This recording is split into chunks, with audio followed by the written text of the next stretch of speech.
विधानसभा निवडणुकीच्या पार्श्वभूमीवर मनसे अध्यक्ष राज ठाकरेंचा दौरा 5 ऑक्टोबरला संभाजीनगर, 6 नाशिक, 7 ऑक्टोबरला राज ठाकरे पुणे दौऱ्यावर।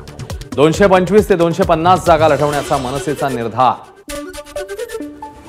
विधानसभा निवडणुकीच्या पार्श्वभूमीवर केंद्रीय गृहमंत्री अमित शहांच्या उपस्थितीमध्ये भाजपचा संवाद मेळावा। दादरच्या योगी सभागृहात संवाद मेळाव्याचं आयोजन। फडणवीस, केंद्रीय परराष्ट्र मंत्री एस जयशंकर, बावनकुळे, शेलार उपस्थित। निराशा झटकून टाका, कोणत्याही सर्व्हेचा विचार करू नका। यंदा महायुतीचं सरकार येईल ही काळ्या दगडावरची रेघ आहे, अमित शहांनी व्यक्त केला विश्वास। मात्र 2029 मध्ये एकट्या भाजपच्या जीवावर सरकार आणायचं असल्याचंही केलं विधान। कुणीही व्हिडिओ ऑडिओ रेकॉर्ड करू नये, अमित शहांचा भाषणापूर्वी कार्यकर्त्यांना दम। महाराष्ट्राची निवडणूक देशाच्या राजकारणाची दिशा आणि दशा बदलेल। निराशेला गाडून कामाला लागा, मी शब्द देतो, महाराष्ट्रात भाजप महायुतीचं सरकार आणणार, अमित शहांचं वक्तव्य। विरोधक कुठलीही तडजोड करायला तयार, मराठी हिंदू मतं सोबत नसल्यानं त्यांच्या रॅलीत हिरवे झेंडे नाचत आहेत। फडणवीसांची उद्धव ठाकरेंचं नाव न घेता टीका, आपलंच सरकार येईल मात्र अति आत्मविश्वासामुळे विकेट पडू देऊ नका, फडणवीसांचा कार्यकर्त्यांना कानमंत्र। बूथ आणि पन्ना प्रमुख यांचं संघटनांमधलं स्थान महत्त्वाचं, निवडणुकीत जास्त लक्ष ठेवून काम करा, संघटनात्मक कामं सगळ्यांची जबाबदारी। संवाद मेळाव्यात आशिष शेलार यांचं कार्यकर्त्यांना आवाहन।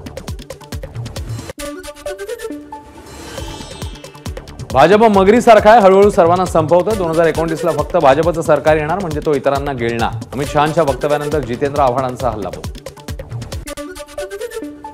अमित शहांची 2029ची भविष्यवाणी हास्यास्पद। हरियाणा, काश्मीरमध्ये निवडणुका सुरू असताना शहा महाराष्ट्रात, त्यामुळे भाजपमध्ये किती मोठा खड्डा पडला हे लक्षात येतं। जयंत पाटलांची अमित शहांवर टीका। महाविकास आघाडीची जागा वाटपासंदर्भात बैठक, विदर्भात तिढा असलेल्या जागांवर चर्चा, तर महाविकास आघाडीची पुढची बैठक पुढच्या आठवड्यात होणार असल्याची ही माहिती। दसऱ्याच्या मुहूर्तावर महाविकास आघाडीचं जागा वाटप जाहीर होणार, 200हून अधिक जागांवर तिन्ही पक्षांचं एकमत। बैठकीनंतर जितेंद्र आव्हाड यांची माहिती। महाविकास आघाडीच्या बैठकीत खानदेश, विदर्भ अशी चर्चा झाली। सगळ्या जागांबाबतचं एक राऊंड पूर्ण, दुसरा राऊंड आता सुरू झालाय। बैठकीनंतर जयंत पाटील यांची माहिती। राष्ट्रवादी शरद पवार पक्षाचा हक्क मागतोय महाराष्ट्रात, सरकार विरोधी प्रचाराचं कॅम्पेन लॉन्च। सोशल मीडियावरनं शरद पवार पक्षाची सरकार विरोधी प्रचाराची मोहीम। महागाई, बेरोजगारी, शेतकऱ्यांचे प्रश्न, महिला सुरक्षा या मुद्द्यावरून सरकारला घेरणार। राष्ट्रवादी काँग्रेस, शरदचंद्र पवार पक्ष मुख्यमंत्रीपदाच्या शर्यतीत नाही, खासदार सुप्रिया सुळेंचं वक्तव्य। मुख्यमंत्रीपदाबाबत शरद पवारांनी आधीच भूमिका स्पष्ट केल्याची ही माहिती। माजी मंत्री पद्माकर वळवी यांच्या भाजपचा प्राथमिक सदस्यत्वाचा राजीनामा। राज्य सरकारने धनगर आरक्षणासंदर्भात घेतलेल्या भूमिकेच्या निषेधार्थ राजीनामा, लवकरच नवीन भूमिका जाहीर करणार। अनुसूचित जातीसाठी आरक्षित असलेल्या 29 पैकी 15 जागा भाजपच्या ताब्यात, त्या 15 जागांवर आम्ही अनुसूचित जातीचा उमेदवार देणार, राजरत्न आंबेडकरांची माहिती।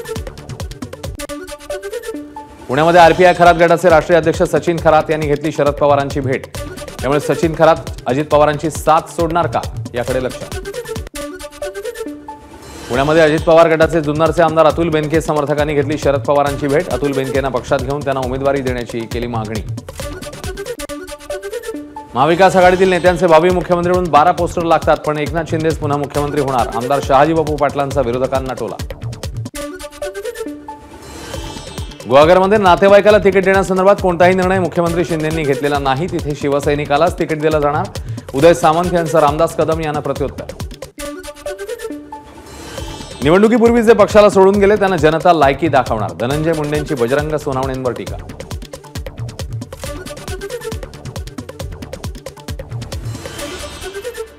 अहमदनगर इथे पाथर्डी शेवगाव मतदारसंघासाठी भाजपच्या इच्छुक उमेदवारांच्या मुलाखती सुरू असताना गोंधळ, भाजपच्या 2 गटांमधला अंतर्गत कलह आला बाहेर, विजय साने घेत आहेत इच्छुक उमेदवारांच्या मुलाखती।